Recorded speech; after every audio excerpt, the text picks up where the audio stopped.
Hello student, most welcome. Jagran संपादकीय 7 नवंबर 2025। लिखेंगे इसका डिक्टेशन की स्पीड लगभग 80 शब्द पर मिनट रहेगी।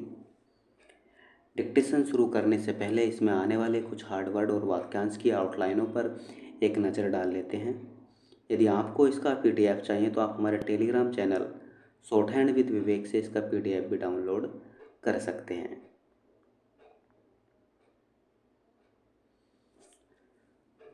टेलीग्राम चैनल तक पहुंचने के लिए इस वीडियो के डिस्क्रिप्शन में लिंक दिया है। तो चलिए डिक्टेशन स्टार्ट करते हैं 5 सेकंड बाद।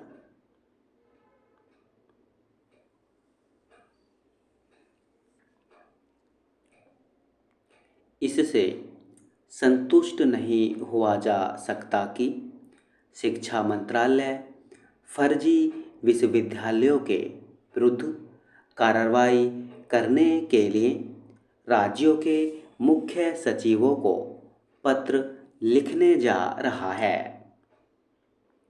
आश्चर्य नहीं कि इस पत्राचार के बाद भी फर्जी शिक्षा संस्थान बंद न हों।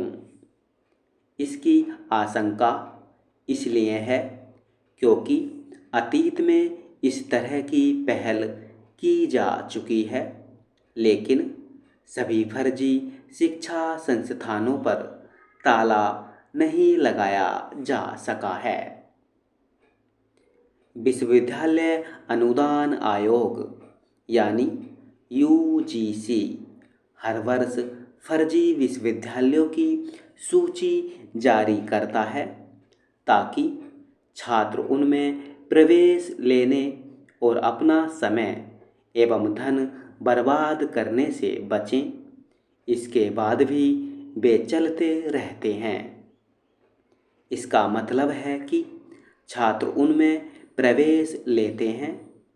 UGC फर्जी विश्वविद्यालयों की सूची जारी करने के साथ ही यह भी बताता है कि इन शिक्षा संस्थानों की ओर से दी जाने वाली डिग्री किसी काम की नहीं होती, लेकिन उनका अस्तित्व बना ही रहता है।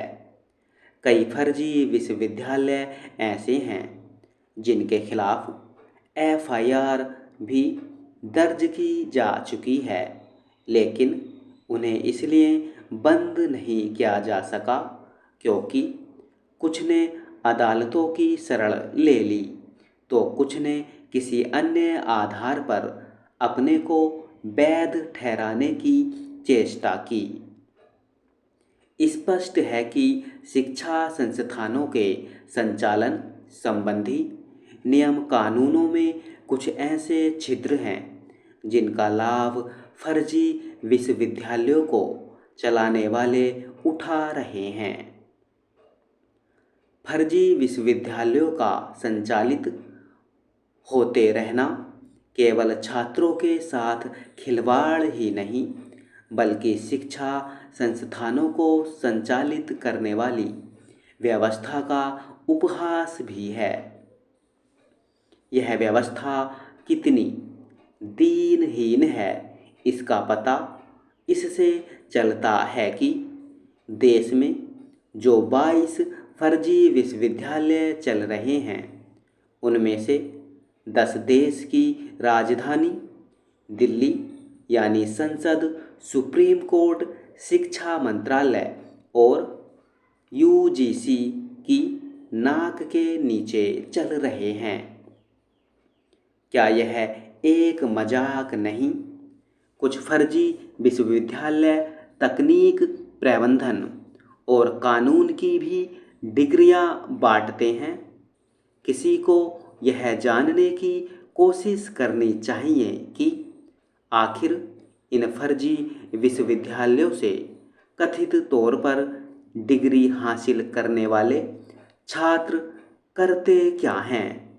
कहीं ऐसा तो नहीं कि वे अपनी अमान्य डिग्रियों का कहीं पर इस्तेमाल करने में समर्थ हो जाते हों। यह सहज ही समझा जा सकता है कि फर्जी विश्वविद्यालय चोरी छिपे नहीं बल्कि खुलेआम सार्वजनिक स्थानों में चल रहे होते हैं। आखिर एक अवैध समानांतर व्यवस्था के सामने विधि का शासन इतना असहाय कैसे हो सकता है? प्रश्न यह भी है कि नियम कानूनों को कठोर करके इन फर्जी विश्वविद्यालयों को एक झटके में बंद क्यों नहीं किया जा सकता, या फिर उन पर ऐसी कोई शर्त क्यों नहीं थोपी जा सकती कि वे यूजीसी के नियमों का पालन करने के लिए बाध्य हों, ताकि छात्रों के भविष्य से खिलवाड़ न होने पाए। स्टॉप।